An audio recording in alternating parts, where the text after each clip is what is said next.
agama Kristen ini memiliki misi agung menurut perspektif keyakinan saudara-saudara kita Kristen. Maka untuk kemudian melancarkan penyelamatan terhadap alam semesta ini, di mana mereka meyakini agama Kristen itu adalah agama yang benar menurut penganut agama Kristen. Maka karena ingin menyelamatkan orang banyak, sehingga Kristenisasi sebagai amanat agung menggunakan kemudian strategi duplikasi dan adaptasi untuk memenuhi misi penyebaran Bible. Karena itulah kemudian duplikasi ini memastikan kemurnian ajaran dan identitas Kristen global tetap terjaga. Sementara adaptasi membantu misionaris menyesuaikan pesan Bible ke dalam konteks budaya lokal. Maksud saya di Indonesia atau di mana saja Kristen ini ingin diajarkan. Sehingga dengan demikian adanya konsep amanat agung itu dengan duplikasi yang kemudian beradaptasi kepada budaya lokal, itu dapat lebih mudah diterima oleh masyarakat yang sudah memiliki keyakinan, termasuk umat Islam. Dan bahkan mereka yang sudah memiliki tradisi keagamaan yang turun-temurun dari nenek moyang mereka itu sendiri. Jadi bagaimana kemudian kita ingin menggelitik akal kita sebagai anak bangsa? Ketika kita berbicara mengenai skala prioritas kebenaran agama, ya kita nggak bisa kemudian mencampuri terlalu jauh, karena itu adalah misi di dalam Kristenisasi. Itu ada amanat agung, kita nggak bisa kemudian menghalangi itu secara frontal. Upaya yang kita ingin galakkan kemudian di sini adalah bahwa gerakan amanat agung ini tidak boleh terjadi secara brutal. Harus kemudian berpacu kepada koridor saling menghargai sebagai anak bangsa yang hidup di dalam satu negara yang memiliki payung hukum. Di mana di antara payung hukum itu juga mencakup terkait sistem pengajaran agama, cara penyebaran agama, dan bagaimana kemudian umat beragama itu menjalankan agamanya masing-masing. Nah, karena itulah kemudian terkait dengan adanya misi Kristenisasi sama seperti misi Islamisasi, menyampaikan Al-Quran dan juga menyampaikan Bible. Hal ini adalah dua hal yang sama-sama cakupannya, muatannya sama. Cuma nilainya yang kemudian berbeda. Islam mengajarkan Al-Quran dengan mengutamakan nilai-nilai Al-Quran itu sendiri sebagai hal yang benar, maka harus disebarkan dengan cara-cara yang benar. Itu tidak bisa keluar dari konteks itu. Nggak bisa. Tidak mungkin sesuatu yang benar disampaikan kepada orang lain dengan cara-cara yang tidak benar. Biasanya sesuatu yang tidak benar inilah yang dipaksakan kemudian disampaikan dengan cara benar meski menabrak aturan-aturan sehingga nampak di permukaan bahwa itu adalah sebuah kesalahan. Nah, lalu bagaimana tolak ukurnya? Karena dua agama ini adalah sama-sama memiliki misi, memualafkan dan memurtadkan. Al-Quran berjalan dengan koridor kaidah hak kebenaran. Bible, mohon maaf saya harus mengatakan, hanya menggunakan terjemah. Sedangkan kaidah kebenaran, kalau kita berbicara mengenai teologi, nah sebagai umat beragama, acuan kita adalah tidaklah mungkin firman Tuhan itu bisa dikoreksi. Tidaklah mungkin firman Tuhan itu bisa direvisi. Dari sini, standarisasi inilah yang kemudian harus didudukkan. Misi bisa berjalan, Islamisasi, Kristenisasi boleh berjalan. Tapi, secara teologi, firman Tuhan mustahil kemudian itu bisa dikoreksi. Firman Tuhan mustahil bisa direvisi. Satu-satunya kitab suci yang tidak bisa direvisi dan dikoreksi hanya Al-Quran. Dan kitabnya saudara Kristen kita justru menjalankan amanat agung itu dengan apa? Revisi, koreksi. Dengan kata lain, tak ada bedanya dengan skripsi. Menurut dosen pembimbing ini agak keliru. Coba referensinya menggunakan daftar pustaka. Ini saya stabilo ya nak, nanti ganti. Kamu cari coba buku-buku yang penulisnya lebih kredibel daripada apa yang kamu sajikan di skripsimu ini. Nah itu yang disifat itu. Akhirnya ketika tolak ukurnya adalah akal, ya jelas buku yang dijadikan sebagai sandaran melancarkan aksi amanat agung ini bagi orang berakal nggak make, nggak masuk. Makanya sasarannya apa? Orang yang tidak berpendidikan, orang yang miskin, orang yang hidup di bawah, di garis bawah, kemudian orang yang jauh dari modernisasi, orang yang jauh di hutan, di perkampungan sana, di pulau-pulau sana, yang menjadi sasaran empuk.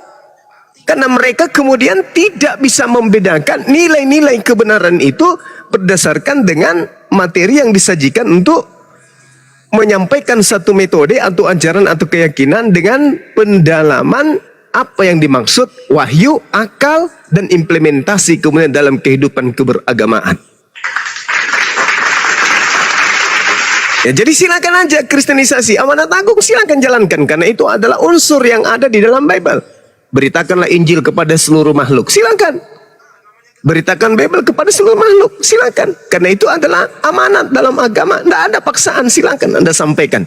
Bible itu kayak mana? Ayo, kami ingin dengar. Jadikanlah seluruh bangsa menjadi muridku.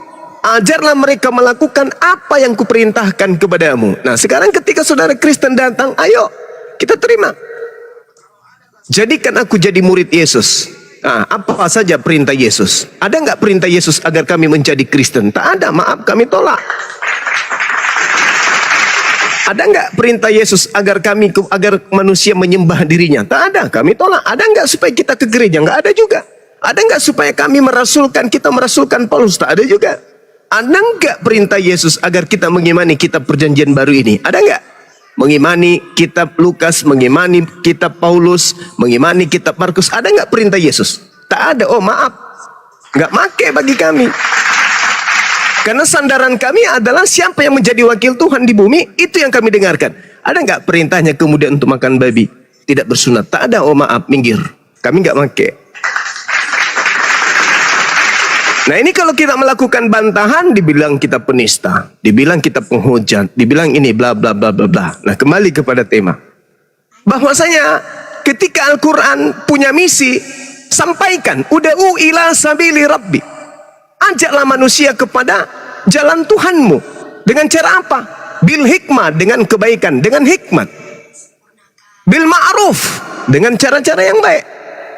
Itu dalam Al-Quran. Jadi tidak akan pernah sampai orang itu ke Islam kalau hanya disampaikan dengan cara yang salah. Misalnya ada orang non-muslim dihamili, misalnya terjadi keadaan yang tidak diinginkan, hamil oleh laki-laki atau pria yang Islam, masuk ke dalam Islam. Ini cara-cara yang tidak baik. Tak ada kaidah di Islam seperti itu. Tak ada. Nah sekarang permasalahannya adalah, jadikanlah seluruh bangsa menjadi muridku. Nah, metodenya seperti apa untuk menyampaikan itu? Ada kisi-kisinya. Ada. Apa itu? Ajaklah mereka melakukan segala sesuatu yang kuperintahkan kepadamu. Mau dong? Pengen tahu dong apa yang Yesus perintahkan? Yang dilakukan oleh saudara-saudara kita Kristen hari ini, apa yang Yesus perintahkan yang mereka implementasikan dalam keagamaan? Kita lihat. Mereka berbondong-bondong hari Minggu ke gereja. Ada perintah Yesus nggak? Tak ada. Apalagi? Mereka kemudian mengkitabkan kitab yang mereka sebut kitab kanonik. Surat-surat Paulus. Ada perintah Yesus nggak? Tak ada juga. Natalan, ada perintah Yesus? Tak ada juga. memberikan perpuluhan kepada orang yang bukan suku Lewi, ada nggak perintah Yesus? Tak ada juga. Lalu apa dong yang dari Yesus yang harus diberitakan kepada kami? Jadi murid Yesus itu kayak mana gitu loh.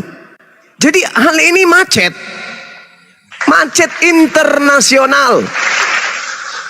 Tak ada yang bisa menjadikan. Kalau sekumpulan perintah-perintah Yesus kita kumpul, misalnya perintahnya ada 1000, 1, 2, 3, 4, 5, 6 sampai 1000. Disusun perintah itu tidak akan pernah menghantar kita menjadi seorang Kristen. Nah, inilah yang saya katakan bahwa musuh saudara Kristen itu adalah Bibelnya. Kembali kepada tema. Jadi ketika kita berbicara mengenai Islamisasi, Kristenisasi, kemudian ada hal yang kemudian perlu dipahami di sini. Kitab suci tidak mungkin dikritik, kitab suci tidak mungkin dikoreksi oleh manusia. Kitab suci, firman Tuhan tidak mungkin dikoreksi manusia. Firman Tuhan tidak mungkin kemudian direvisi oleh manusia. Apa sebabnya? Karena Tuhan itu maha tahu. Tidaklah mungkin pengetahuan manusia setinggi apapun strata pendidikannya bisa menyamai atau melampaui pengetahuan Tuhan. Dengan kata lain, apa yang tertuang di dalam kitab suci tidak mungkin bisa dikritik, dikoreksi, dan tidak mungkin bisa direvisi. Kenapa? Karena yang berkalam di situ, yang berfirman di situ, yang berkata di sana, yang membuat ketetapan di sana adalah Dia yang maha mengetahui segala sesuatu. Maka meskipun firman Tuhan tidak bisa dikoreksi, bukan karena manusia itu tidak mampu, melainkan karena apa yang ada di dalamnya sudah benar. Hakul yakin. Tak ada keraguan di dalamnya. Baik itu dari disiplin ilmu manapun, zaman seperti apapun, yang namanya firman Tuhan tidak akan mungkin bisa ada salah. Bandingkan dengan Bible. Bisa dikoreksi, bisa direvisi. Artinya standarisasi daripada perkataan Tuhan, kalau ini dikoreksi, berarti Anda sedang mengoreksi Tuhan. Itu mustahil. Jika Anda merevisi dan itu adalah firman Tuhan, berarti Anda lebih hebat daripada Tuhan. Itu juga mustahil. Maka kesimpulannya, silakan gerakkan ajaran Kristenisasi, tapi pada dasarnya Anda harus paham yang Anda sampaikan itu bukan firman Tuhan, tetapi perkataan manusia. Ya, mungkin adalah terjemahan dari firman Tuhan, dan mungkin itu adalah terjemahan dari sabda Nabi, dan mungkin itu adalah terjemahan dari kata pengantar dari penulis buku itu sendiri. Tapi bagi umat Islam itu tidak main, tidak sampai kepada status kalamullah. Makanya sulit untuk memurtadkan Islam kecuali menggunakan cara kamuflase, cara-cara yang terorganisir, sama seperti menjadikan istilah-istilah Al-Quran itu masuk ke dalam Bible. Karena kalau tidak, susah, sulit, sangat sukar memurtadkan umat Islam itu. Maka satu-satunya cara, ikuti cara Paulus, 1 Korintus 9, nomor 20, nomor 21. Kepada orang Yahudi, saya mengaku-ngaku Yahudi supaya saya bisa memenangkan banyak jiwa orang Yahudi. Kepada orang Yunani, mengaku orang Yunani supaya saya bisa memenangkan banyak orang Yunani. Kepada penganut Taurat, saya mengaku penganut Taurat meskipun saya tidak tunduk kepada hukum Taurat, supaya saya bisa banyak memenangkan orang-orang yang tunduk kepada hukum Taurat. Itulah yang bisa dijalankan oleh orang Kristen di Indonesia ini. Kalau mau lurus-lurus, tidak akan pernah bisa. Tidak akan pernah bisa. Jadi teman-teman, sebenarnya kalau bagi saya mendengar apa yang disampaikan oleh Bang Juma tadi, bagi saya itu bukan suatu hal yang menyinggung perasaan saya, bukan hal yang menyakiti perasaan saya. Karena apa? Ya kalau kita bedah secara keilmuan, ya, secara betul-betul by data, apa yang disampaikan Bang Juma itu ya sebenarnya yaitu benar adanya, dan itu tidak melecehkan, menistakan kekristenan, tidak, karena memang itu adanya. Salah satu contoh tentang bersunat, ya, gitu. Sebenarnya kalau teman-teman tahu, banyak jawaban yang dibuat-buat tentang bersunat. Salah satunya itu kan bersunat itu tradisi Yahudi, bukan ini, bukan itu, bukan ini. Tapi tahu nggak teman-teman, kenapa bersunat itu bisa ditoleransi? Yaitu ketika terjadi sinode godang, konsili, ya, pertemuan oleh bapak-bapak gereja. Wah, pada saat itu, kalau saya tidak keliru, pada saat itu ada pertemuan antara Simon Petrus, Rasul Petrus, dan rasul-rasul lainnya juga Rasul Paulus. Sehingga apa? Pada saat itu ada pertemuan antara sehingga terjadi dua opsi. Sunat itu bisa tidak berlaku bagi yang non keturunan Yahudi. Pada saat itu Rasul Petrus menolak pendapat itu. Tapi akhirnya disepakati seperti apa yang diusulkan oleh Rasul Paulus. Ya, kalau dia non keturunan Yahudi boleh tidak bersunat. Begitu loh. Padahal kalau kita kaji, teman, sunat itu sebenarnya apa? Sunat itu kok dibilang tradisi apa? Sunat itu jelas dikatakan bahwa itu adalah bentuk perjanjian Tuhan dengan Nabi Abraham. Kalau ditanya apa tandanya kau menyembah Allah Abraham atau kau menyembah Tuhannya Abraham, satu-satunya yang bisa ditunjukkan apa? Saya bersunat.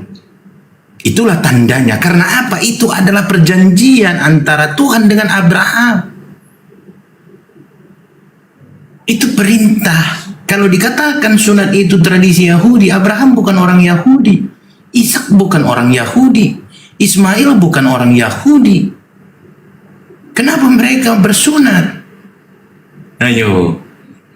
Tapi kenapa tiba-tiba orang Kristen itu yang hari ini tidak bersunat? Karena ada konsili. Hasil konsili itu salah satunya yang bukan keturunan Yahudi boleh tidak bersunat.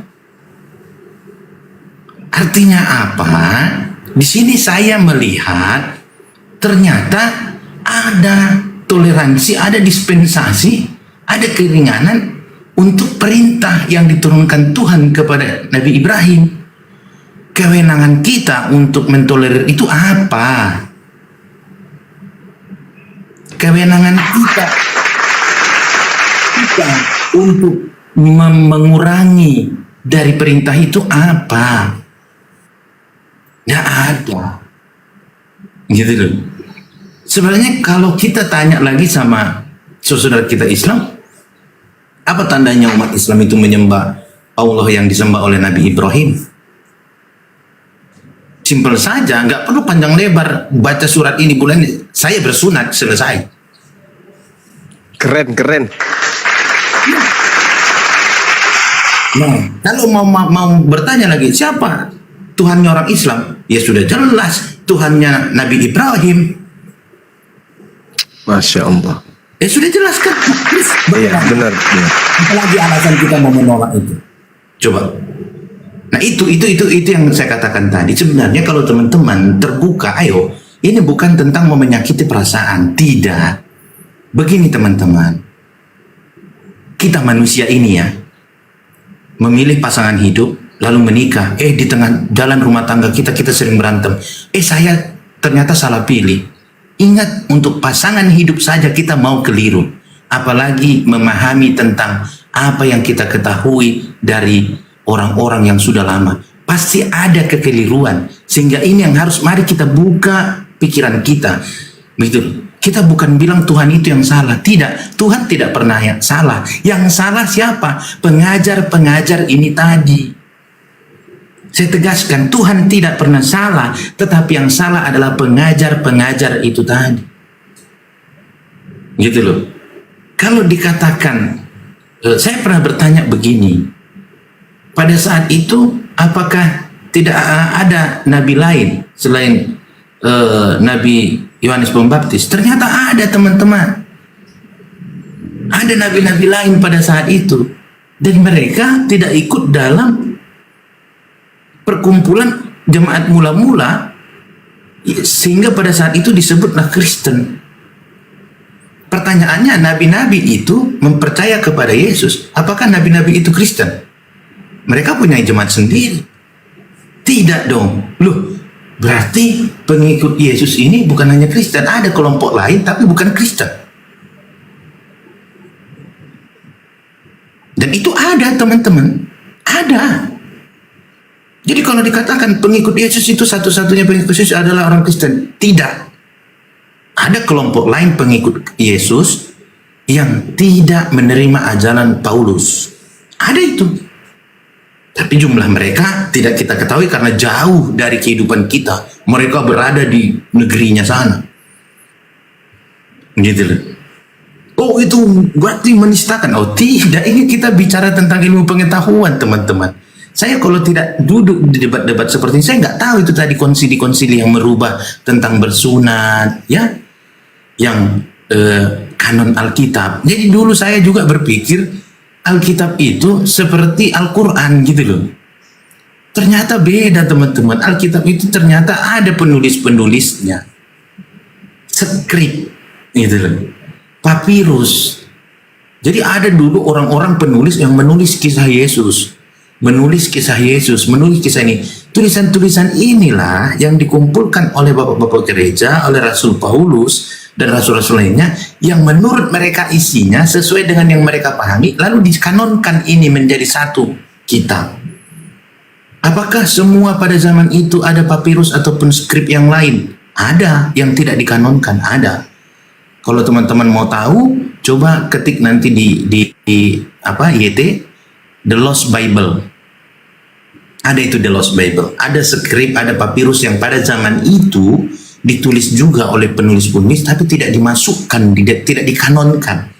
Salah satunya itu adalah papirus tentang Maria Magdalena, Filipus, banyak itu. Nah, saya berpikirnya dulu itu Alkitab itu seperti Al-Quran gitu. Ternyata tidak. Itu hasil konsili. Itu hasil kesepakatan bapak-bapak gereja. Gitu loh. Pertanyaannya, seandainya tidak ada Injil Matius, kitab Markus, kitab Matius itu, seandainya tidak ada itu, pada saat itu, apalah yang dipakai oleh Rasul Paulus untuk mengajarkan tentang kekristenan ini? Seandainya tidak ada tulisan itu, bingung kan? Gitu loh. Wah, kita nggak bisa berandai-andai. Ya, untuk mencari perbandingan pengetahuan itu kan harus pakai pendekatan dengan perbandingan. Gitu loh.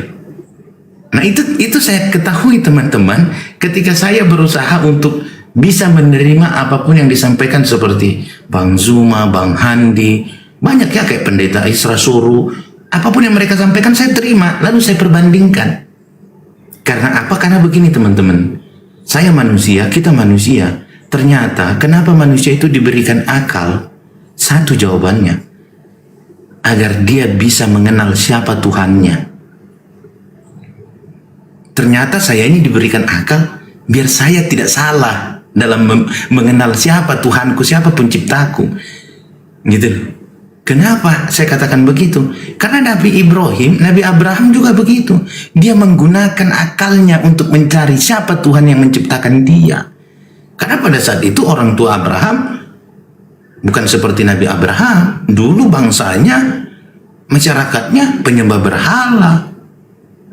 Gitu loh. Penyembah berhala dulu. Tapi Abraham menggunakan akalnya. Dia lihat bintang, dia lihat matahari. Loh, ini nggak mungkin, ini kok bisa ada ini. Keluar digunakan akalnya. Sehingga apa? Bisa dia mengenal siapa Tuhannya. Sehingga apa? Tuhan memperkenalkan dirinya kepada Abraham. Tuhan datang. Hai Abraham, aku adalah penciptamu. Aku adalah pencipta seluruh alam semesta ini. Dengan tanda-tanda, dengan keajaiban, dengan keagungan Tuhan. Itu loh. Nah itu, jadi teman-teman, kita mengenal Tuhan itu ternyata menggunakan akal. Tidak cukup hanya menggunakan kitab suci. Tidak cukup hanya mendengarkan bapak-bapak gereja. Tidak cukup hanya mengikuti ibadah setiap saat. Harus menggunakan akal dan pikiran kita. Gitu loh. Ya kan Tuhan itu tidak terkaji. Ya kalau kita mengukur keajaiban Tuhan ya sampai meledak kepala kita ya nggak akan dapat kita ukur. Tetapi ingat, mengenal Tuhan hanya dengan satu cara. Apa itu? Gunakan akal. Kalau tidak menggunakan akal, kita tidak pernah bisa mengenal siapa pencipta kita. Gini, saudaraku Bob, ya, sebenarnya kalau bicara sunat, ya kita sudah dari sekolah minggu itu sudah diajari sih sebenarnya itu kenapa Kristen nggak disunat. Ya kalau disunat, ya itu di perjanjian lama itu adalah tanda perjanjian antara Allah dengan Abraham. Ya, antara umat Israel saat itu. Ya diberikan kepada Abraham keturunannya, anak-anaknya sampai budaknya juga disunat. Ya di situ itu di perjanjian lama itu jelas dikatakan itu tanda perjanjian Allah Bapa dengan Abraham. Ya, jadi emang diperuntukkan untuk kaum Israel. Kemudian Yesus, kenapa Yesus disunat? Ya Yesus kan orang mengikuti tata cara tradisi orang Yahudi kan, karena dia lahir ya dia juga orang Yahudi, emang dia orang Yahudi. Terus kenapa kita orang Kristen ya tidak mengikuti itu? Karena memang jelas di situ memang untuk orang Yahudi saja, orang Israel tentang sunat itu. Kita ini pengikut Yesus. Ya, kalau dia orang Kristen, dia orang Yahudi, oke lah bisa mungkin disunat. Kita ini bukan orang Yahudi. Jadi, tapi ada ayat di sini yang mengatakan ya, yang dimaksud di sini yang sunat rohani kalau yang dikatakan tentang Kristen ya. Jadi yang ditekankan adalah dimensi spiritual dari sunat itu, ya. Jadi mengatakan yang terpenting itu bukan apa yang terlihat dari luar, bukan apa yang terlihat dari luar, tetapi yang ada di dalam hati. Jadi bukan menerapkan hukum supaya terlihat baik dari luar. Jadi bukan menerapkan hukum supaya kita melakukan kesetiaan. Jadi bukan yang terlihat dari luar, tapi di dalam hati. Itulah yang dikatakan sunat di dalam hati secara rohani. Itu yang kenapa orang Kristen tidak melakukan itu, karena itu tata cara kebiasaan yang dilakukan orang Yahudi. Jadi kalau orang Kristen ya kita ya apa yang tertanam di dalam hati kita, bukan apa yang terlihat dari luar. Jadi yang tertanam di dalam hati secara rohani. Yang pertama, ada ayat yang mengatakan yang terpenting itu adalah sunat rohani, bukan yang tampak. Itu sebenarnya alasan yang digunakan untuk mentolerir, alasan yang digunakan untuk memberikan keringanan terkait dengan sunat. Tetapi kita harus mulai kenapa Abraham bersunat. Kalau ditanya sama orang Yahudi, kenapa orang Yahudi bersunat? Jawabnya karena seperti itu yang diajarkan oleh nabi-nabi sebelumnya sampai yang diajarkan oleh Abraham. Jadi sunat itu bukan muncul di kalangan Yahudi. Sebelum Yahudi ada, Abraham sudah bersunat. Ishak sudah bersunat. Anaknya Ishak bersunat. Cucunya Ishak bersunat. Mereka bukan Yahudi. Ini yang saya katakan membalikkan makna sunat itu tadi. Kalau kita mau mengenal sunat di Alkitab, maka Alkitab mengajarkan bahwa sunat itu adalah perjanjian Tuhan dengan Abraham. Tidak ada sunat lain yang diajarkan di dalam Alkitab seperti yang disampaikan oleh Bang Richard tadi. Lalu muncul ayat yang tidak perlu bersunat rohani, harus tidak perlu yang tampak, harus hati. Apa yang sudah diperjanjikan Tuhan dengan Abraham, lalu kita tolerir. lalu kita rubah, lalu kita sederhanakan, lalu kita beri keringanan. Pertanyaannya, apakah yang membuat ayat itu lebih berwenang dari seorang Abraham? Yang kedua, apakah perjanjian antara Tuhan dengan Abraham itu keliru sehingga perlu dikoreksi, sehingga akhirnya diberikan alasan untuk mengkoreksi? Itu. Nah, kemudian hari ini seperti yang saya katakan itu, kalau ada, ya kalau dia Kristen keturunan Yahudi dia bersunat, kalau tidak keturunan Yahudi dia tidak bersunat. Artinya apa? Berarti perintah sunat itu fleksibel. Masa perintah Tuhan fleksibel? Tuhan mana itu Bang Richard? Perintah sunat itu ya sama begini, kalau Kristen keturunan Yahudi dia boleh bersunat, kalau tidak keturunan Yahudi tidak boleh bersunat. Oh, berarti boleh dong begini, Kristen keturunan Yahudi percaya Yesus, Kristen yang non-Yahudi boleh nggak percaya Yesus? Ayatnya ya, dalam dia kamu telah disunat, bukan dengan sunat yang dilakukan oleh manusia, tetapi dengan sunat Kristus yang terdiri dari penanggalan tubuh yang berdosa. Karena dengan dia kamu dikuburkan dalam baptisan, dan di dalam dia kamu turut dibangkitkan juga oleh kepercayaanmu kepada kerja kuasa Allah yang telah membangkitkan dia dari orang mati.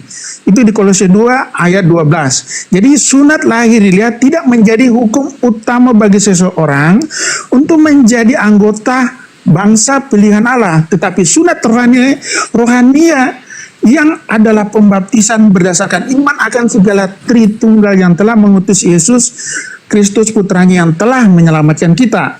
Jadi di sini diajarkan berdasarkan pengajaran Yesus sendiri bahwa yang terpenting adalah sunat rohani, bukan sunat badani. Ya, sunat rohani yaitu iman akan Yesus. Oke. Nah, maka seseorang diselamatkan bukan karena memenuhi hukum sunat lahiriah menurut hukum Taurat.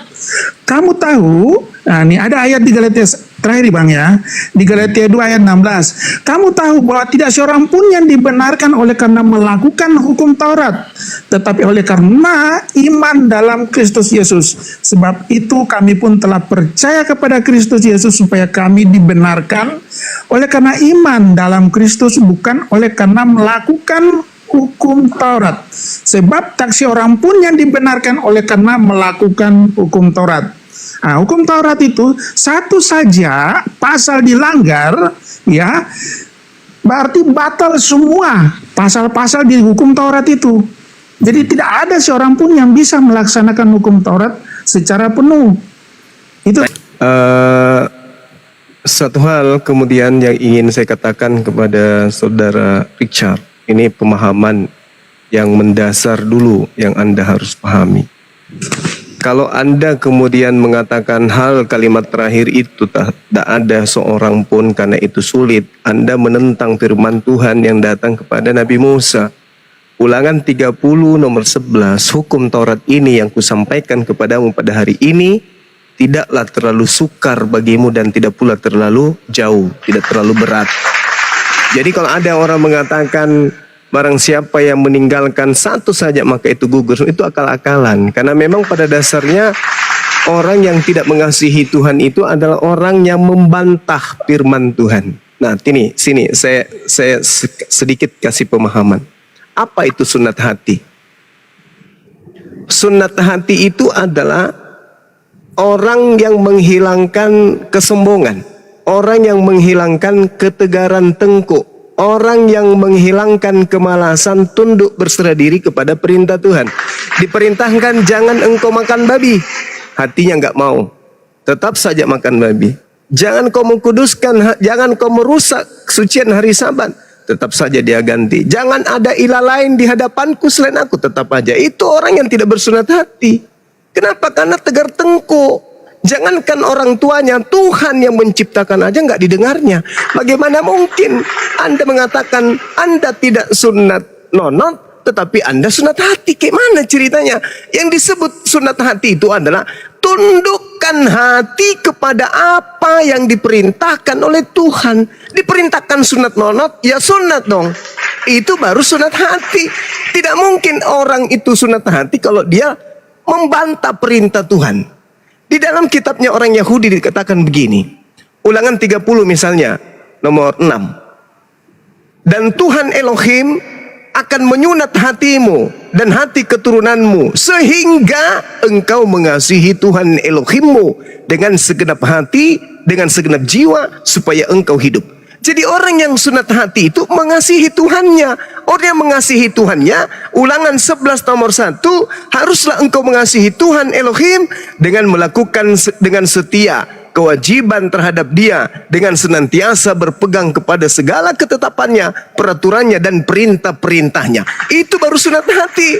Yesua 22 nomor 5. Hanya lakukanlah dengan sangat setia perintah Elohim dan hukum yang ada yang diperintahkan kepadamu oleh Musa hamba Tuhan Elohim itu, yakni mengasihi Tuhan Elohim, hidup menurut segala jalan yang ditunjukkannya, tetap mengikuti perintahnya, berpaut padanya dan berbakti kepadanya dengan segenap hatimu dan dengan segenap jiwamu. Itu baru sunat hati.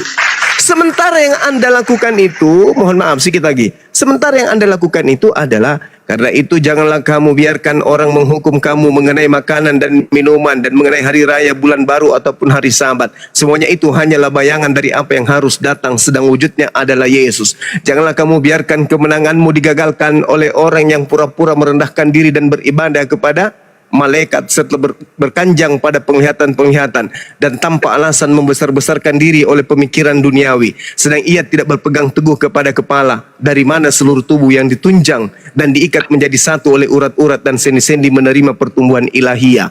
Apabila kamu telah mati bersama-sama dengan Yesus dan bebas dari roh-roh dunia, mengapakah kamu menaklukkan dirimu lagi dalam rupa-rupa peraturan seolah-olah kamu masih hidup di dunia?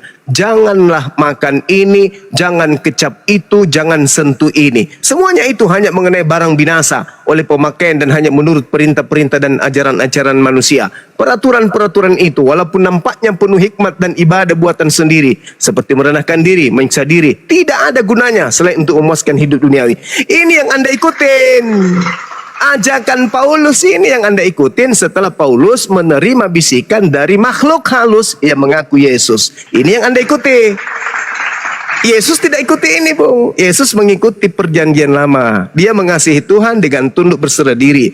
Jadi sunat hati itu, saudara Rikar, berserah diri, tunduk kepada perintah Tuhan. Salah satunya adalah bersunat. Kalau Anda tidak bersunat nonot, bagaimana mungkin Anda sunat hati? Itu namanya sombong, tegar tengkuk pada perintah Tuhan. Bang Juma tadi tentang sunat hati, ya memang itulah maknanya. Sunat hati itu membuang hal-hal buruk, hal-hal jahat, kotor dari hati kita, begitu. Kesombongan dan sebagainya macamnya. Tetapi kalau saya Bang Richard, tadi saya katakan saya akan mencoba menggunakan akal nalar yang masih dalam batas akal sehat manusia. Lalu muncullah ayat itu sehingga tidak perlu bersunat yang perlu bersunat hati. Kenapa pada saat itu biar tetap bersunat tapi ditambahi harus bersunat hati? Agar lebih sempurna, agar lebih baik. Itu karena begini. Yesus tidak pernah mengajarkan engkau jangan bersunat. Tidak perlu, tidak ada begitu. Yesus tidak pernah ngomong begitu. Bahkan Yesus mengatakan dia tidak ada mengurangi. Ya, Yesus tidak ada mengurangi, secuil pun tidak ada dia kurangi apa yang sudah diajarkan nabi-nabi terdahulu, termasuk hukum Taurat. Begitu. Kalau ada yang mengatakan Yesus itu bersunat karena mengikuti tradisi Yahudi, karena dia orang Yahudi, saya mau tegaskan, satu-satunya manusia di dunia ini setelah Nabi Adam, ya, satu-satunya manusia di dunia ini yang tidak punya suku, Yesus. Yesus tidak punya suku karena dia lahir bukan dari perkawinan antara laki-laki dengan perempuan. Tapi Yesus hidup di tengah-tengah umat Yahudi pada saat itu. Tapi kalau dikatakan Yesus adalah orang Yahudi, kita mengakui Yesus perkawinan dari laki-laki dengan perempuan. Karena suku itu turun dari apa? Dari keturunan. Yesus itu tidak punya bapak.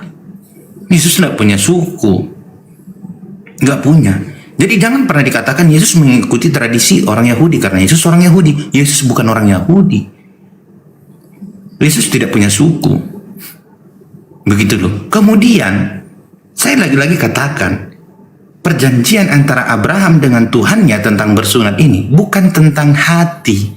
Karena pada saat itu bukan tentang hati yang diajarkan Tuhan kepada Abraham. Gitu loh. Sunat itu tentang pertanda. Inilah tanda perjanjianku denganmu. Kau dan anak laki-lakimu, keturunanmu, hambamu laki-laki ada di rumahmu, lakukan sunat. Sehingga itu dikerjakan oleh Abraham. Dia langsung bergegas, dia sunat. Karena ketaatannya, karena kesolehannya, kepatuhannya kepada Tuhannya. Tuhannya bilang, kau bersunat. Saya bersunat Tuhan. Lantas tiba-tiba hadir seorang Rasul Paulus yang kemudian mentolerir itu dengan pemahamannya. Yesus tidak pernah mengatakan kepada Paulus boleh tidak bersunat. Bahkan semasa hidupnya Yesus tidak pernah mengajarkan bahwa kalian boleh tidak bersunat. Tidak pernah itu.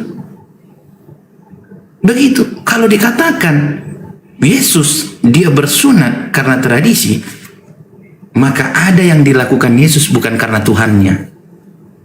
Yesus sunat bukan karena Tuhannya. Ada yang berani ngomong gitu nggak? Yesus sunat karena tradisi. Ada nggak yang berani bilang gitu? Kalau ada orang yang berani bilang begitu, berarti dia mengurangi kesucian Yesus. Yesus itu mulai dari janin, dia sudah suci sampai dia tiada di dunia ini. Dia suci, suci, suci, suci. Dia tidak ternoda. Satu-satunya manusia yang tidak ternoda adalah Yesus. Jadi kalau dikatakan Yesus sunat karena tradisi, Anda mengurangi kesucian Yesus. Tidak ada satupun ucapan tindakan yang dilakukan Yesus itu di luar kehendak Bapaknya. Dia katakan apa? Semua yang keluar dari mulutku, semua yang kukerjakan, itu adalah dari Bapakku. Termasuk bersunat. Yesus bersunat karena Bapaknya. Karena apa? Karena dia mengikuti perjanjian Bapaknya dengan Nabi Abraham. Gitu loh. Lalu lantas hari ini itu ditolerir. Ya saya katakan, karena pada saat penyebaran agama, ajaran yang diajarkan oleh Paulus, banyak orang yang tidak mau bersunat. Salah satunya siapa? Kaisar-kaisar Romawi yang bukan menganut ajaran yang diajarkan oleh Nabi Musa. Orang-orang Romawi dulu, kaisar-kaisar Romawi dulu tidak mau dia bersunat. Sehingga apa? Dimunculkanlah dispensasi-dispensasi, keringanan-keringanan. Oh, kalau bukan orang Yahudi boleh tidak bersunat asal dia menerima ajaran. Karena apa dalilnya? Yang terpenting sunat hati begini. Boleh-boleh saja. Silakan. Siapapun menerima itu silakan. Tetapi yang saya tegaskan tadi, kalau memang ajaran Paulus itu betul-betul untuk menyempurnakan, kenapa tidak tetap sunat ditambah sunat hati? Agar lebih perfect, agar lebih sempurna, agar lebih baik, agar lebih luar biasa. Kenapa sunat perjanjian Abraham dengan Tuhannya dihilangkan, tapi sunat hati? Sementara Tuhan tidak pernah berjanji atau mengikat dengan nabi-nabi manapun itu sunat hati. Itu tidak ada. Ini yang saya katakan tadi. Kalau ayat itu betul, saya katakan betul. Tetapi begini Bang Richard, perjanjian antara Tuhan dengan nabinya bisa ditolerir dengan ayat atau surat yang ditulis oleh Paulus. Coba kita gunakan akal kita. Coba kita gunakan pikiran kita. Perjanjian Tuhan dengan Abraham bisa ditolerir, bisa diringankan, bisa dirubah dengan surat dari seorang Paulus. Artinya apa? Pemikiran, pendapat, pemahaman Paulus lebih hebat, lebih bermakna, lebih luar biasa dari apa yang sudah diikat oleh Tuhan dengan Abraham. Pakai dalil ya, emang tertulis kok di Alkitab ya, di tentang hukum Taurat tadi yang saya katakan tadi. Jadi jelas dikatakan di Yakobus 2 ayat 10 ya. Tunggu ya, berbunyi, sebab barang siapa menuruti seluruh hukum itu, tetapi mengabaikan satu bagian daripadanya, ia bersalah terhadap seluruhnya.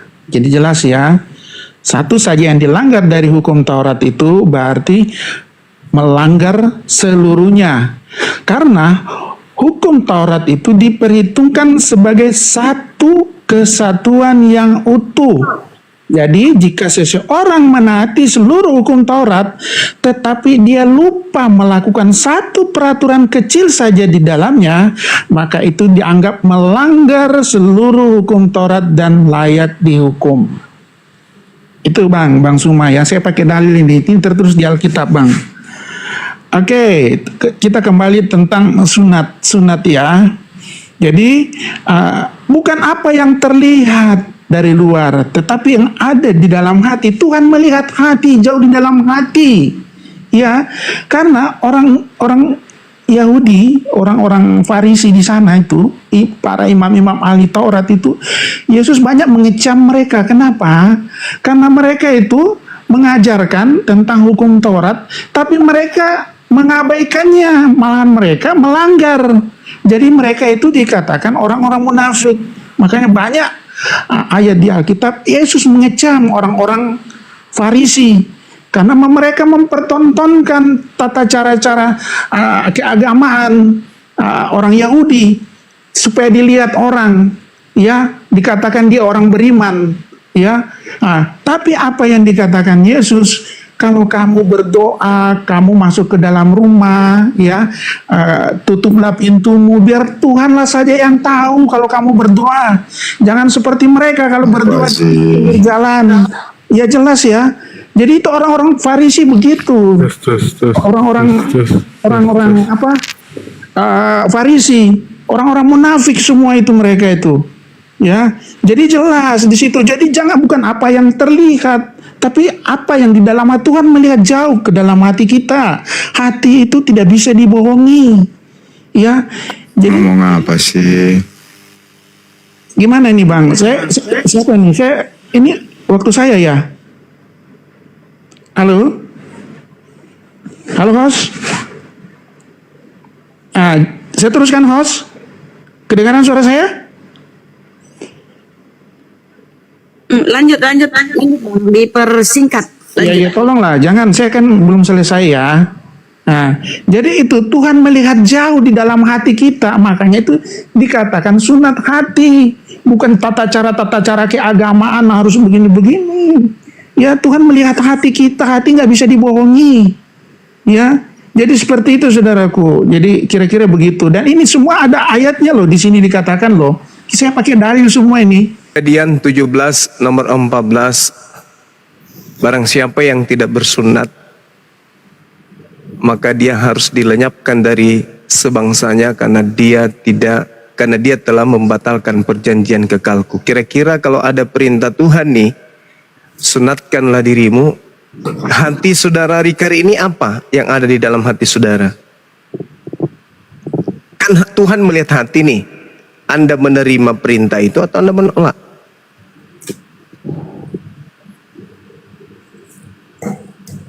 Hati Anda yang dilihat. Makanya ketika ada perintah sunatkan hatimu, ya hati harus tunduk. Itu yang disebut sunat hati. Jangan sombong. Jangan Anda menggunakan surat Yakobus yang tidak diketahui siapa penulisnya, yang ditulis di antara tahun 47 sampai 48. Dan Yakobus ini siapa? Yakobus ini nggak diketahui siapa bapaknya, siapa ibunya. Kemudian Anda menggunakan surat Yakobus ini sebagai pembantah firman Tuhan. Salam dari Yakobus, hamba Tuhan dan Tuhan Yesus Kristus kepada kedua belas suku di perantauan. Ini apa ini? Surat firman Tuhan kah atau apa ini? Dan ini yang Anda gunakan untuk kemudian mencobai firman Tuhan. Sedangkan firman Tuhannya, Yesus mengatakan apa? Kasih. Implementasi kasih itu bukan ke manusia dulu, kepada Tuhan dulu. Percuma Anda kasih kepada seluruh umat manusia Kalau kepada Tuhan yang menciptakan manusia Anda tidak kasih. Sementara yang disebut kasih kepada Tuhan adalah melakukan dengan setia segala perintah dan hukum yang diperintahkan kepadamu oleh Musa, hamba Tuhan itu, yakni mengasihi Tuhan Elohim dengan cara hidup menurut segala jalan yang ditunjukkannya, tetap mengikuti perintahnya, berpaut padanya, dan berbakti kepadanya dengan segenap hatimu dan dengan segenap jiwamu. Itu. Jadi kalau tidak tunduk kepada perintah Tuhan, bagaimana mau disebut kasih? Misalnya, ada perintah, jangan engkau makan babi. Nah, saudara Rikar makan. Kenapa engkau makan babi, wahai Rikar? Karena aku mengasihi Tuhan. Oh, nggak bisa. Karena aku sunat hati. Maksudnya, perintah Tuhannya kan jangan makan babi. Iya, karena saya sunat hati, makanya saya tidak makan. Itu bukan sunat hati, itu sunat otak. Otaknya yang dipangkas sampai tidak berfungsi. Sehingga firman Tuhannya dilanggar, dikira ditaatin. Perintah Tuhan ditolak dengan menggunakan surat seorang Yakobus. Yakobus ini siapa? Bukankah yang harus diikuti, yang harus dipercayai adalah Yesus? Yesus mengatakan Matius 5:19, barang siapa yang menghilangkan sedikit pun meskipun yang paling terkecil.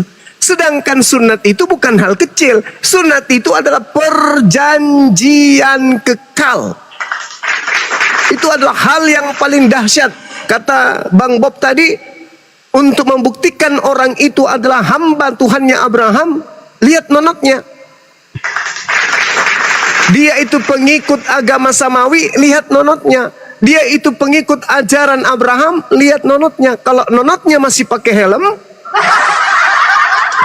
itu berarti cuma penyamar-penyamar. Sedangkan di dalam kitabnya orang Yahudi, jelas sekali dikatakan bahwa harus engkau mengasihi Tuhan. Harus, tidak boleh tidak. Nah, kalau Anda mengatakan bahwa siapa yang meninggalkan hukum Taurat, meskipun taat semua yang meninggalkan satu, itu kan Yakobus. Sedangkan Tuhan mengatakan apa di dalam Ulangan 27 nomor 16? Terkutuklah orang yang tidak melakukan hukum Taurat dengan perbuatan. Kira-kira yang mana Anda percayai? Yang mana kira-kira Anda ikuti sekarang? Yakobus atau Tuhannya Abraham? Tuhannya Abraham mengatakan, terkutuklah orang yang tidak melakukan hukum sunat kulub dengan praktek, bukan hanya di hati, tapi praktek dengan perbuatan. Anda mengatakan, oh tidak, saya lebih percaya kepada Yakobus. Ya sudah, terimalah kematian saudara, mati kekal di neraka. Saya kira, Bang Richard, yang pertama begini, kalau kita baca lagi Alkitab, munculnya sunat itu bukan tentang Tuhan mau melihat hatinya Abraham seperti apa, tidak. Tetapi perjanjian kekal, itulah tandanya bahwa Abraham bersama dengan seluruh keturunannya di dunia ini, makanya dia dikatakan bapak segala bangsa, menyembah Tuhan yang sama. Itu. Nah kemudian, betul, Yesus itu banyak mengkritik cara-cara peribadatan imam-imam Yahudi, orang-orang Farisi pada saat itu. Tetapi yang dikritik Yesus adalah cara mereka beribadah, cara mereka bertuhan, bukan tentang sunat. Yesus tidak ada mengkritik atau memperbaiki atau menyempurnakan tata cara menjalankan hukum Taurat dan menghilangkan sunat, itu tidak ada. Yang salah satu diajarkan Yesus tentang hari Sabat. Dulu sebelum Yesus datang, sebelum Yesus lahir, orang kalau hari Sabat itu, adapun orang yang minta tolong, mereka nggak mau nolong. Karena apa? Nggak boleh bekerja, nggak boleh melakukan apapun, mensucikan hari Sabat. Tapi Yesus katakan, gitu loh. Kalau kau diam, kau biarkan orang butuh pertolongan, kau biarkan dia mati, kau biarkan dia kesakitan, itu artinya apa? Kau tidak menyayangi Allahmu. Disempurnakan oleh Yesus boleh, tetapi dalam hal untuk menolong, ya, bukan melakukan pekerjaan yang tidak penting. Ketika hari Sabat ada orang yang minta tolong, tolong dia.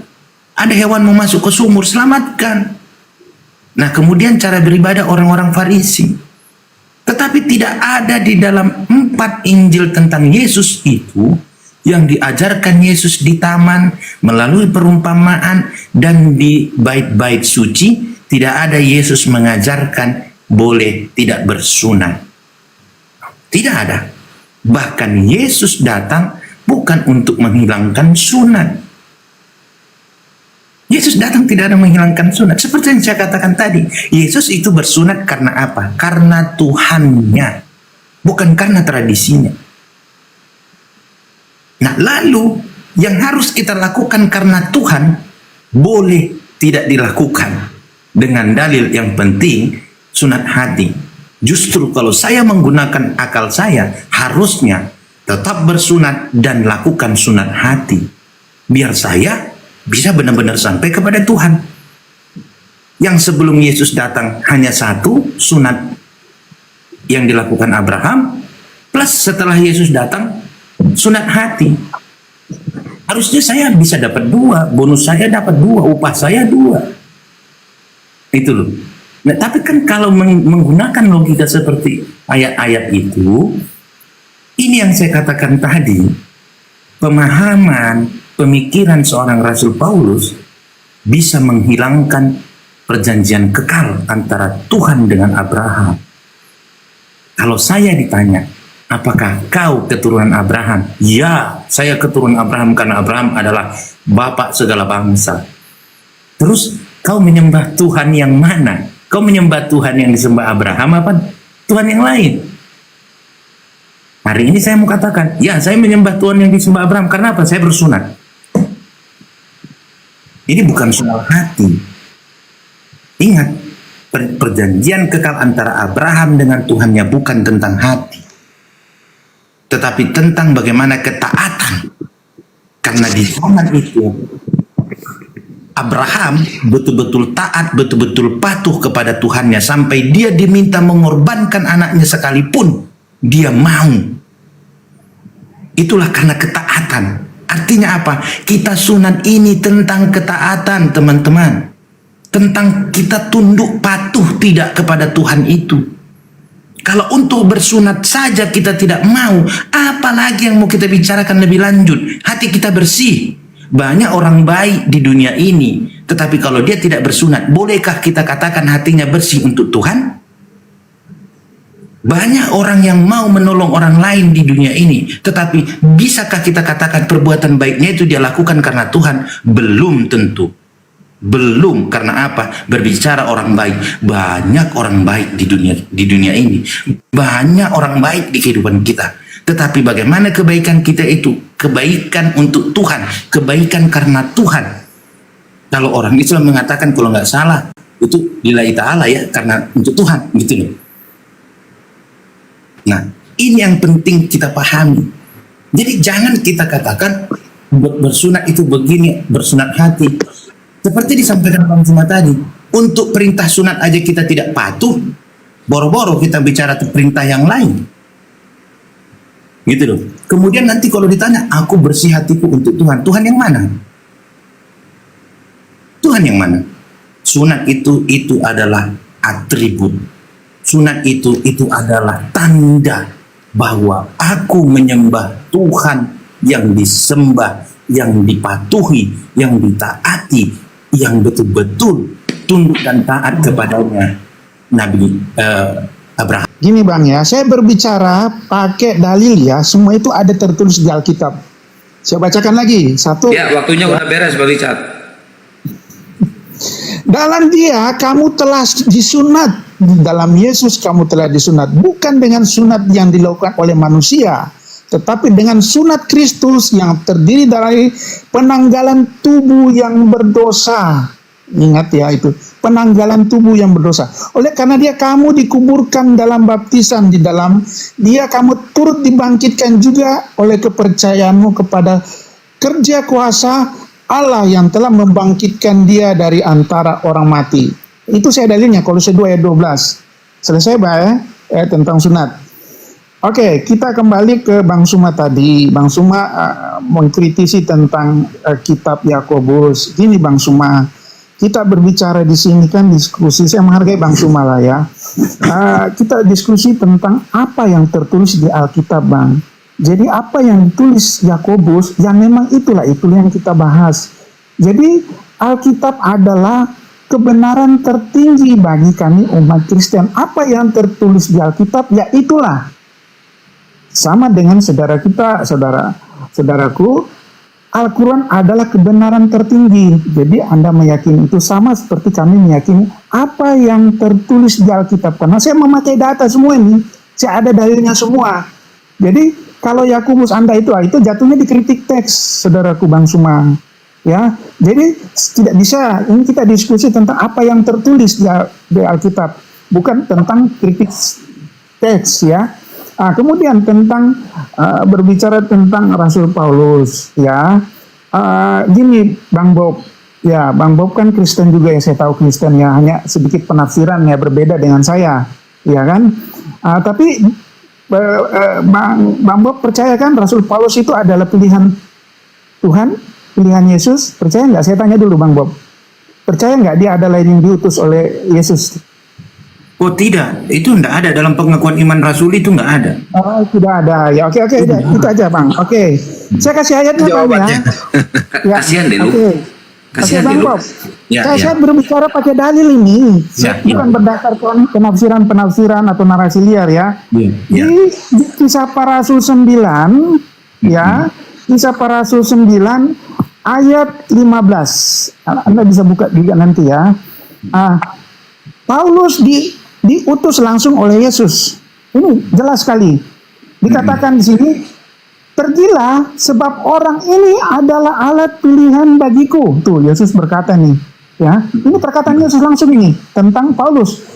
Dia adalah alat pilihan bagiku untuk memberitakan namaku kepada bangsa-bangsa dan serta raja-raja. Dia akan difitnah, dihina, dia akan menderita oleh karena namaku.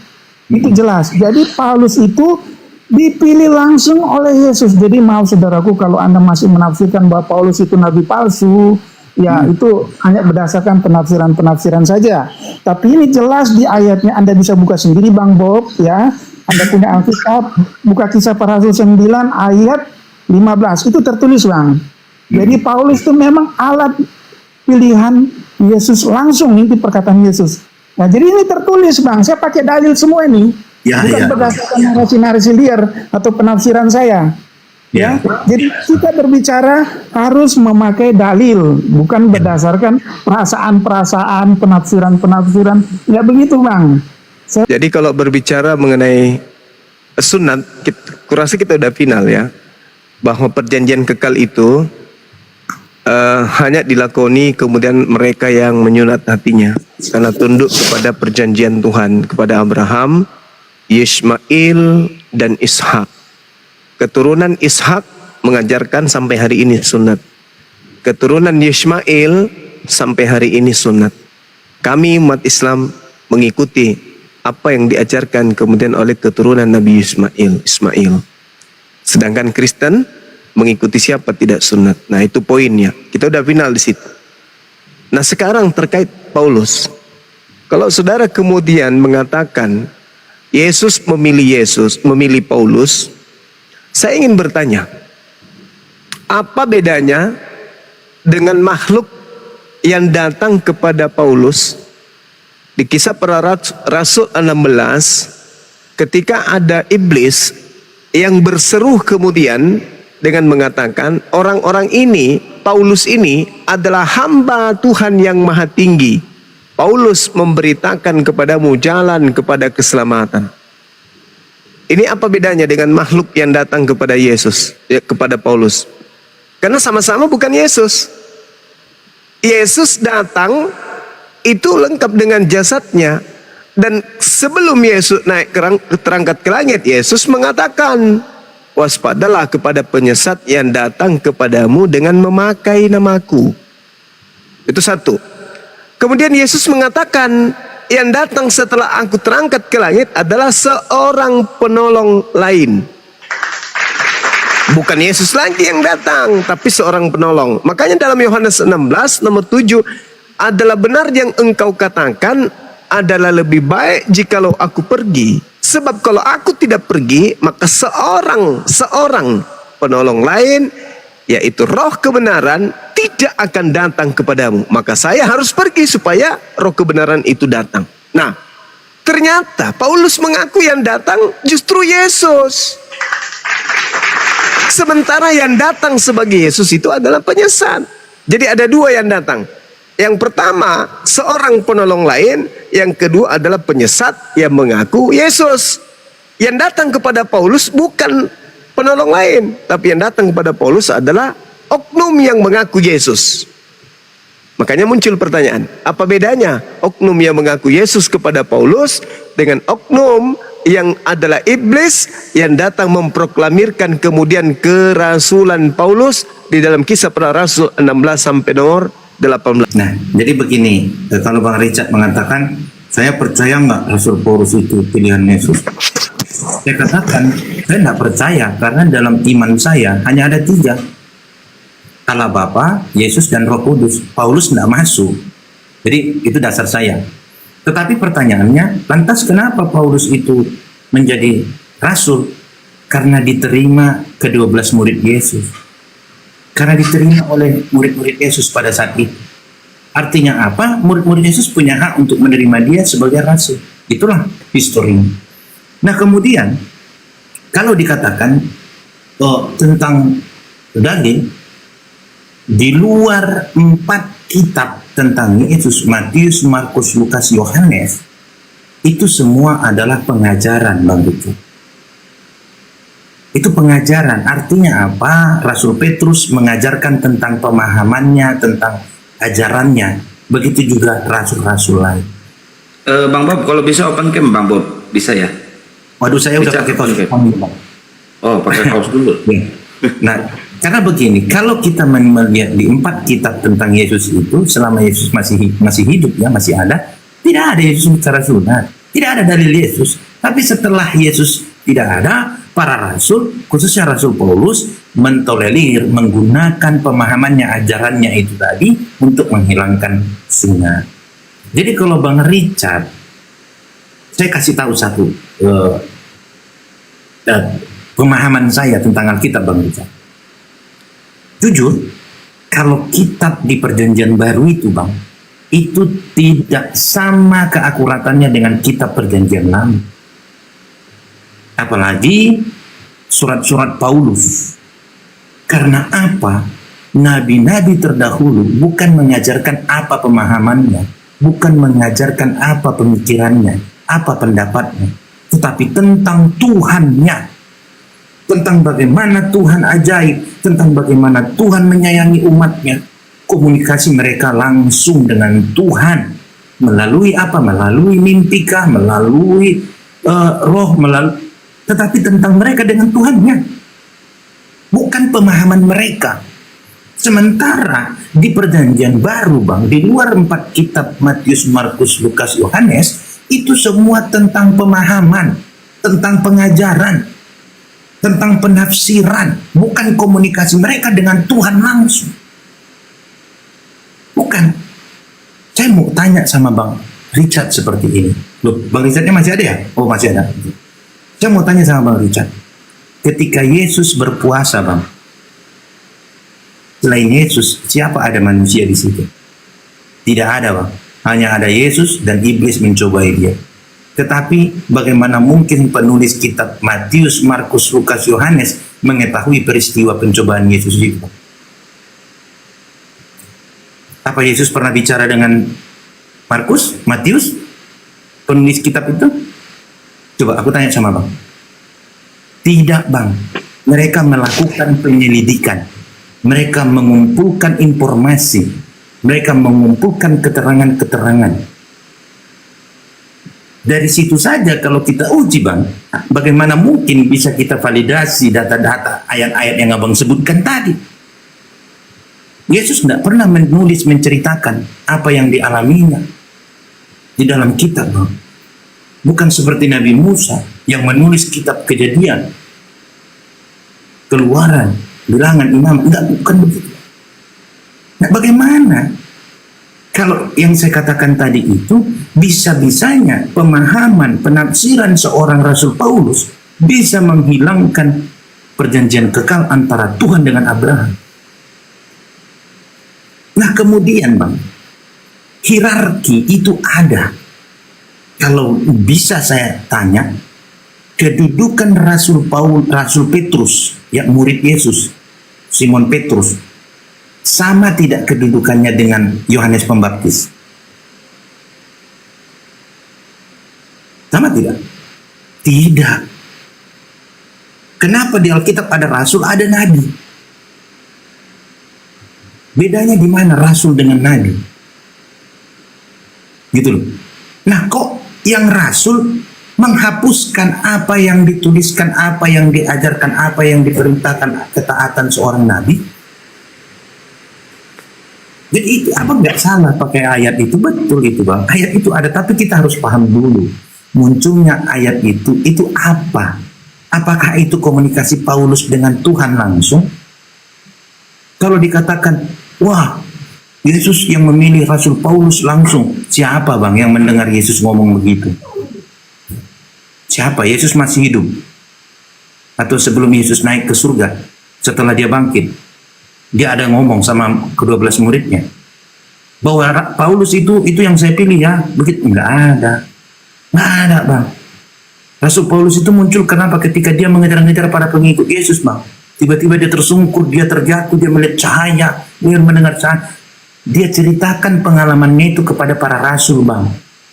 Dia ceritakan sehingga para rasul pada saat itu murid-murid Yesus berterima. Oh ya udah, dia ketika diterima para murid Yesus ya sudah. Tapi kalau dikatakan saya percaya Rasul Paulus itu ditunjuk ataupun diutus langsung oleh Yesus, saya mengacu ke 4 kitab. Tidak ada Yesus berkata demikian. Kalau di luar 4 kitab itu, Injil itu penafsiran, itu pemahaman para rasul. Jangan paksa saya untuk menerima pemahaman itu. Karena dengan tidak percaya Paulus adalah utusan Yesus, bukan berarti saya tidak percaya Yesus. Jangan dikurangi kebesaran Yesus itu karena seorang Paulus. Saya mau tanya, kalau saya nggak percaya Paulus adalah utusan Yesus, apakah saya lantas tidak percaya Yesus? Tidak. Karena kalau saya mengenal Yesus bukan dari Paulus, tapi dari 4 kitab itu tadi. Matius, Markus, Lukas, Yohanes. Dari situ saya mengenal Yesus itu. Tetapi memahami ajaran Kristen yang memang membaca surat-surat Rasul Paulus kepada jemaat. Ingat, itu surat Paulus. Kisah para rasul itu adalah kisah murid-murid Yesus. Tetapi kalau saya tanya, apakah kedudukan Rasul Petrus sejajar dengan Yohanes Pembaptis, atau kedudukan Rasul Paulus sejajar dengan Nabi Musa? Nggak usah Nabi Musa deh, Nabi Samuel gitu loh. Apakah sama kedudukannya? Tidak. Karena apa? Mereka tidak pernah berkomunikasi dengan Tuhan. Tidak. Gitu nih. Kalaupun Rasul Petrus pernah bermimpi lalu terdengar suara, itu karena kedekatannya kepada Tuhan. Tetapi pernahkah Tuhan mengutus Rasul Petrus? Tidak. Yesus yang memerintahkan kepada murid-muridnya, jadikanlah mereka semua murid. Jadikanlah seluruh bangsa muridku. Mereka disuruh menjadi guru. Kalau bangsa lain menjadi murid, maka murid-muridnya disuruh menjadi guru. Tak pernah mereka diperintahkan, kalian adalah nabi, kalian adalah yang kuutus, yang kutunjuk, yang kupilih, kalian nggak ada itu, Bang. Peristiwa buat saudaraku Bob, ya kita ini sebenarnya seimannya. Berarti yang saya katakan tadi, yang saya ambil dari Kisah Para Rasul 9 ayat 15 yang mengatakan Yesus ini tinta merah loh. Yesus yang berkata, pergilah, sebab orang ini adalah alat pilihan bagiku untuk memberitakan namaku kepada segala bangsa. Menurut Bang Bob, dari narasi tadi, Anda masih meragukan itu ya? Oh, itu yang bukan perkataan Yesus, itu perkataan para rasul, itu pemahaman para rasul. Jadi, ini penafsiran Bang Bob ya? Oh bukan. Jadi berbeda. Di kisah para rasul Yesus sudah nggak ada. Bagaimana mungkin Kisah Rasul 9 ayat 15 nih. Ini perkataan Yesus loh. Ini kan Yesus kan sudah terangkat nih. Sudah terangkat Bang, ya kan? Perkataan Yesus kepada siapa itu? Halo. Sebentar Bang, sebentar. Yesus kan sudah terangkat ke sorga, ya kan? Pada hari Pentakosta, ya Bang ya.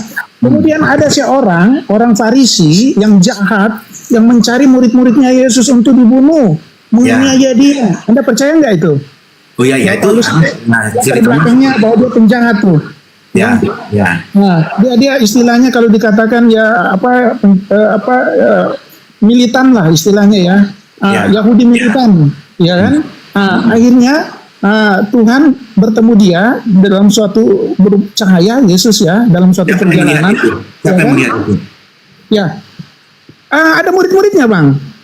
Dah. Jadi Paulus itu bersama dengan murid-muridnya, dengan teman-temannya.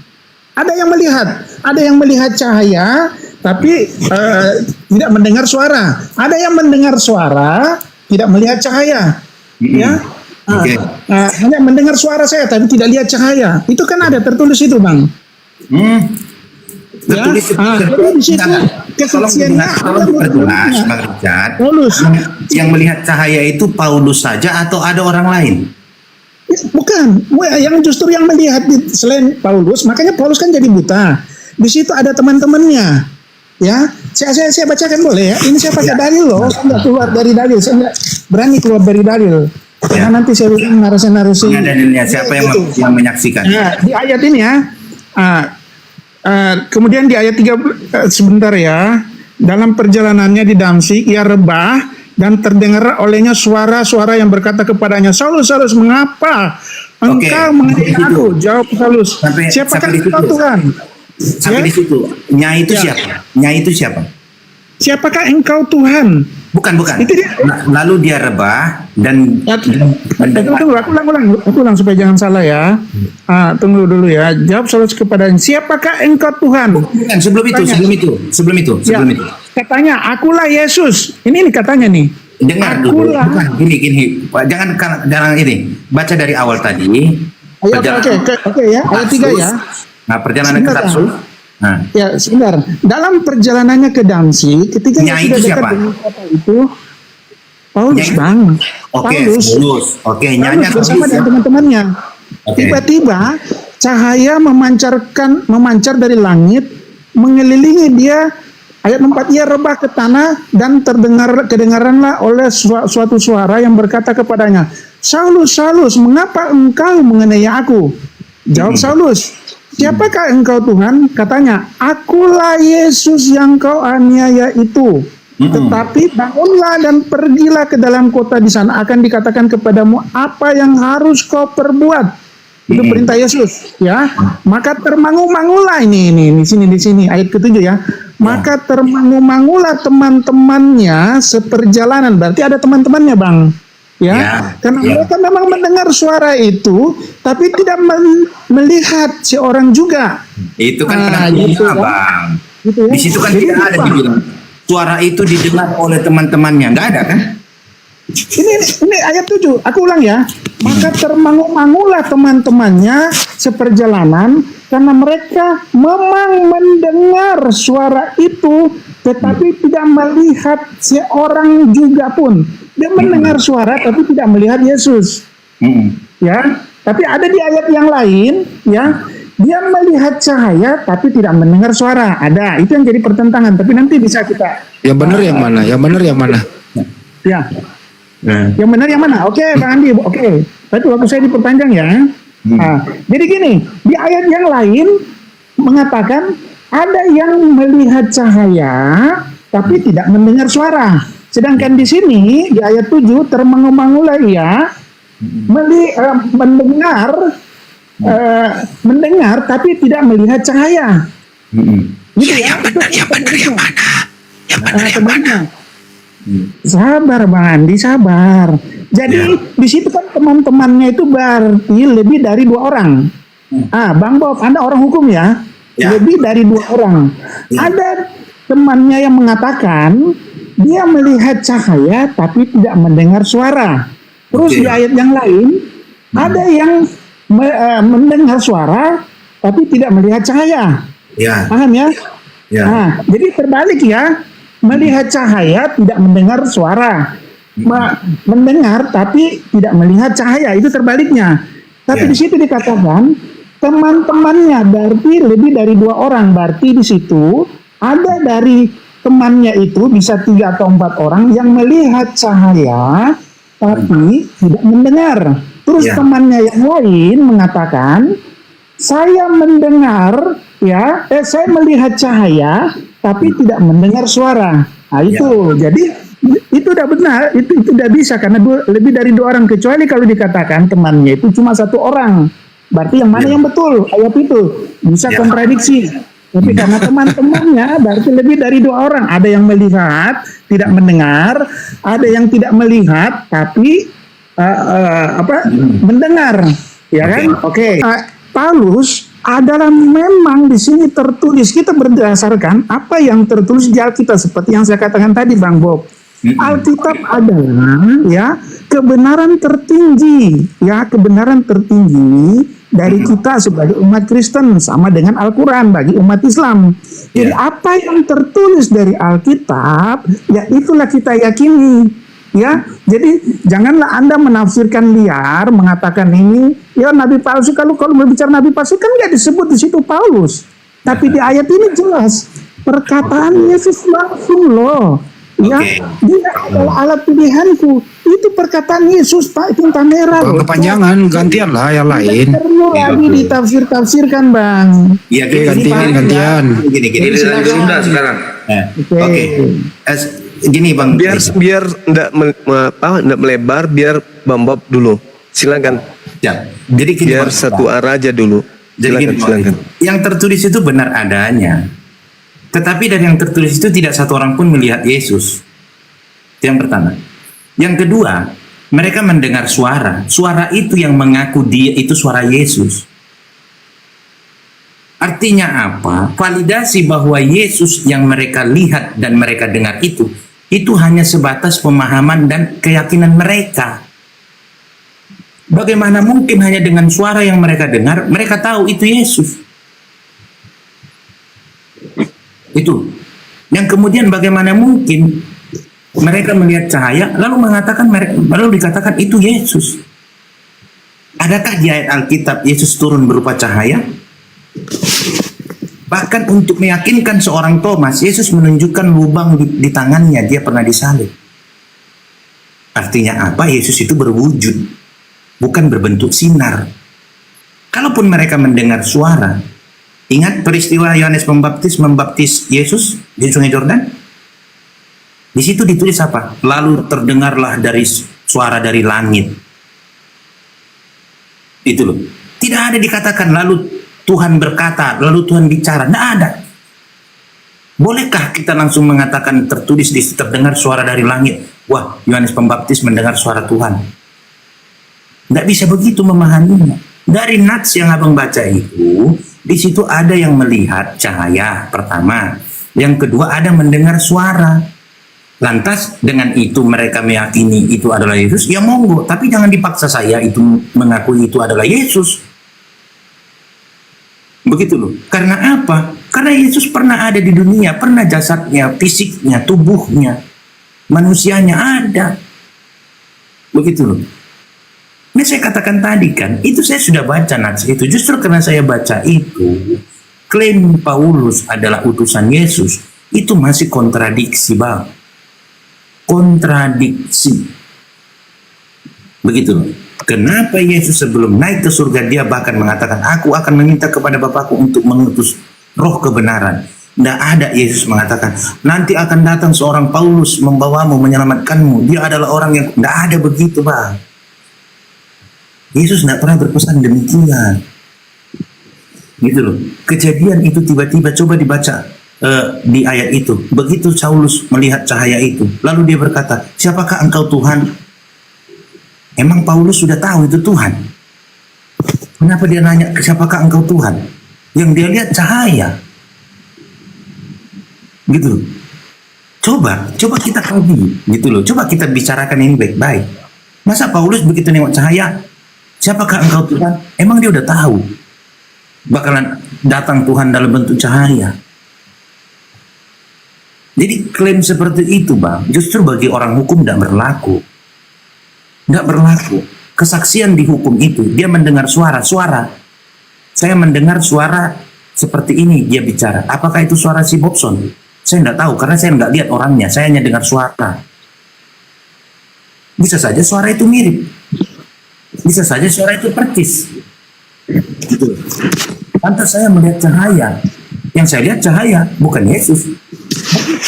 Itu Bang. Tetapi dalam hal meyakini, monggo silakan. Kalau mereka meyakini cahaya itu adalah Yesus dan meyakini suara itu adalah suara Yesus, ya silakan. Tapi itu bukan menjadi satu validasi. Makanya saya katakan Bang, itu tentang keyakinan, pemahaman dan pengajaran. Yang real itu contoh Yesus marah di bait suci. Ada yang melihat Yesusnya marah ya karena berjualan. Ya. Lalu apalagi Yesus berpuasa ya. Yesus berkata-kata di bait suci, Yesus mengajar di bait suci. Itu memang langsung yang dilihat orang sosok Yesusnya. Didengar orang itu bicara mengajarkan. Jadi kalau dalil yang abang bacakan itu benar adanya tertulis begitu, tetapi di situ tidak menunjukkan bahwa itu Yesus yang berbicara. Itu hanya meyakini, itu hanya tentang diyakini mereka, itu saja. Tapi di situ tidak ada seperti kisah Yesus marah di bait suci. Ya, Yesus bertemu dengan Thomas. Tidak ada yang seperti itu. Begitu. Suara yang terdengar dari atas itu adalah Yesus asli atau palsu?